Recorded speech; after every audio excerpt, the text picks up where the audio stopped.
Hi friends, அனைவருக்கும் வணக்கம். இன்னைக்கு வெண்டைக்காய் வச்சு ஒரு அட்டகாசமான புளிக்குழம்பு தாங்க வச்சு காட்ட போறேன். சூப்பரா இருக்கும். வாங்க வீடியோக்குள்ள போலாம். நீங்க வெண்டைக்காய் புளிக்குழம்பு வைக்கிறதுக்கு முன்னாடி ஒரு ½ அன் அவருக்கு முன்னாடியே வெண்டைக்காய் கழுவி கட் பண்ணிருங்க. கட் பண்ணிட்டு ஃபேன் காத்துலயோ அல்லது இளம் வெயிலையோ வச்சு எடுத்துக்குங்க. இதுல இருக்கிற ஈரப்பதம் எல்லாம் போனாதான் நல்ல குளகுளன்னு இல்லாம வெண்டைக்காய் சாப்பிடறதுக்கு நல்லா இருக்கும். சரிங்களா?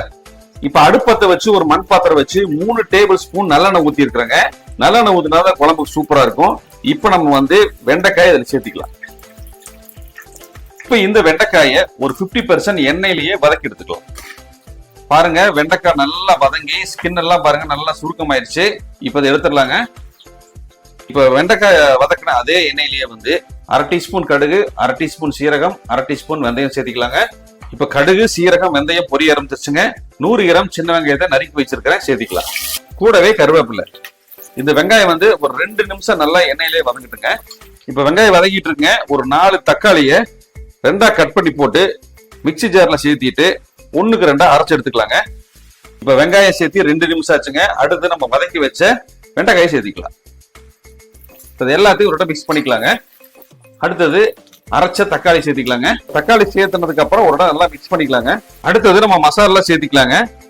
ஒரு 1/4 டீஸ்பூன் மஞ்சத்தூள், அடுத்தது 1½ டீஸ்பூன் மிளகாத்தூள், 2 டீஸ்பூன் மல்லித்தூள், அடுத்தது சீரகத்தூள் சேர்த்திக்கலாங்க. கொஞ்சமா, அதாவது ஒரு ½ டீஸ்பூன் கொஞ்சம் குறைவா சேர்த்திக்கலாம். தக்காளி அரைச்ச தண்ணி கொஞ்சமா சேர்த்திக்கலாம். இப்ப மசாலாவோட பச்சை வாசனை போயிடுச்சுங்க. ஒரு லெமன் சைஸ் புளியை ஜூஸா கரைச்சி வச்சிருக்கிறேன், இதை சேர்த்திக்கலாம். 1½ டீஸ்பூன் உப்பு சேர்த்திக்கலாங்க. கல் உப்பு சேர்த்திக்கலாம். இது எல்லாத்தையுமே ஒரு இடம் நல்லா மிக்ஸ் பண்ணிக்கலாம். இப்ப இந்த குழம்பு கொதிக்கிறதுக்கு ஒரு 7 இருந்து 8 நிமிஷம் ஆகுங்க. அது வரைக்கும் நம்ம மூடி போட்டலாம். இடையில ஒரு இடம் கலந்து விட்டுக்கலாம். இப்போ ஒரு 7 நிமிஷம் கழிச்சு நான் ஓபன் பண்ணிருக்கேங்க. இடையில ஒரு இடம் கலந்து விட்டுருக்கிறேன். குழம்பு கிட்டத்தட்ட ஒரு 90% ரெடி ஆயிடுச்சு. சூப்பரான ஒரு குழம்பு ரெடி ஆயிட்டு இருக்குதுங்க. இப்ப இந்த புளிப்பு காரத்தை எல்லாம் பேலன்ஸ் பண்றதுக்காக கொஞ்சமா வெல்லம், இது கூடவே கொஞ்சமா பெருங்காயத்தூள் இப்போ ஒரு இடம் கலந்துக்கலாங்க. இப்ப வெல்லம் பெருங்காயம் சேர்த்ததுக்கு அப்புறம் ஒரு இடம் மிக்ஸ் பண்ணிக்கலாம். அடுத்தது இதோட ஒரு 2 நிமிஷம் அப்படியே மீடியமான ஃப்ளேம்ல வச்சுட்டு நம்ம இறக்கி வச்சு நீங்க பரிமாறலாம். இல்ல உங்களுக்கு இது காரமா இருக்கு, கொஞ்சம் தேங்காய் பால் வேணும் அப்படின்னா கொஞ்சமா தேங்காய் பால் வச்சிருக்கிறேங்க, கொஞ்சமா சேர்த்திக்கலாம். இப்ப ஒரு இடம் மறுபடியும் மிக்ஸ் பண்ணிக்கலாங்க. மிக்ஸ் பண்ணிட்டு மீடியமான ஃப்ளேம்ல ஒரு 2 நிமிஷம் அடுப்புல இருக்கட்டும்.